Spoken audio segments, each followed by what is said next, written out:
nous. Merci d'être avec nous en ce jour très spécial. Vous êtes né à Beyrouth, vous êtes franco-libanais. Première question, comment vous vous sentez aujourd'hui? Vous êtes triste, vous êtes en colère, vous êtes ému? Peut-être tout à la fois.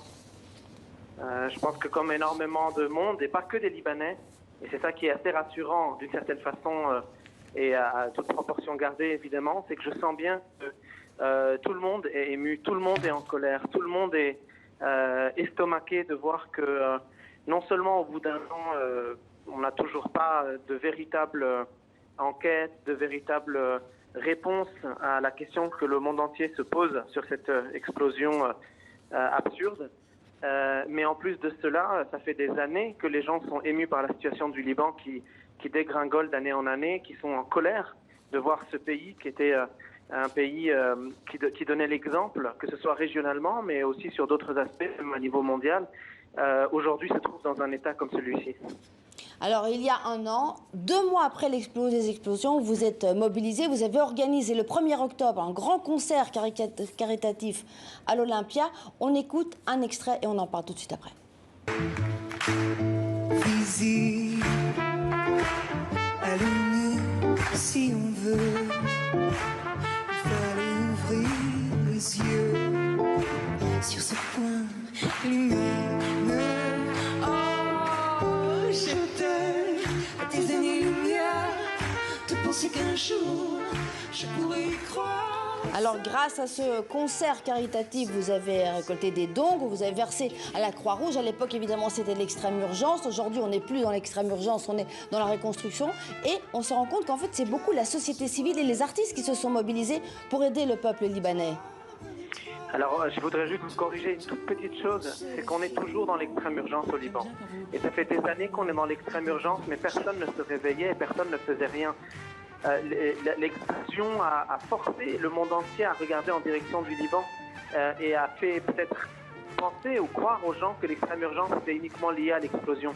Le drame de notre pays, le drame de ce magnifique pays, c'est que l'extrême urgence est là depuis de nombreuses années dans l'indifférence générale du monde entier. Et ce qui m'attriste un peu aussi parfois, c'est de sentir qu'en effet, après tout ce qu'on a pu faire, toute la sensibilisation qu'on a essayé de faire, en effet, ce concert que j'ai monté à l'Olympia en collaboration avec France Télévisions, Radio France, de nombreux artistes qui ont été vraiment sensibles à cette nécessité de collecter de l'argent et d'envoyer un maximum d'argent. Nous avons collecté pratiquement 2 millions d'euros ce soir-là, ce qui est énorme.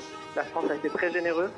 Ce qui est triste, c'est de sentir qu'après ces événements-là, après ces moments où les gens ont été sensibles à ça, finalement, on passe à autre chose et puis on a l'impression que l'urgence est passée. C'est triste, le Liban est pire aujourd'hui que le lendemain de la catastrophe. Il est pire, il est bien pire aujourd'hui. Et en fait, la situation est bien plus extrême aujourd'hui que le 5 août ou le 6 août ou le 1er octobre ou le 2 octobre. Donc la mobilisation des artistes continue, la mobilisation de la société civile continue. Vous avez des projets, vous allez retourner là-bas, un beau concert, des projets caritatifs? Oui, on essaie de faire beaucoup de choses. Moi, ce que j'essaie de faire dans ma moindre mesure, mais j'espère que ça aura un impact, évidemment, c'est de sensibiliser la France, le ministère de la Culture, le ministère des Affaires étrangères, pour aider un maximum le monde artistique et le monde des festivals au Liban. Vous savez, au Liban, nous avons la chance d'avoir des bijoux, mais de véritables bijoux de dimension internationale que sont les grands festivals libanais. Là, je pense au festival de Baalbek, le festival de Beit Eddin, de Byblos, de Batroun, etc. Nous avons des festivals extraordinaires au Liban, Beyrouth Shams, Al-Bustan, etc. C'est un nombre incalculable de très grands festivals dans un tout petit pays de 10 000 km². Ce sont vraiment des bijoux qui sont à la fois un terreau pour cultiver l'art au Liban de façon vraiment excellente, dans l'excellence, en même temps faire venir des artistes internationaux au Liban pour le public libanais, en même temps présenter des artistes libanais au monde entier via ce réseau-là des gros festivals. Et malheureusement, depuis l'année dernière, ces festivals ne peuvent plus exister et ne peuvent plus se tenir de la même manière qu'avant et sont en train vraiment de vivre certainement une des plus grandes crises de leur histoire, comme le reste du Liban.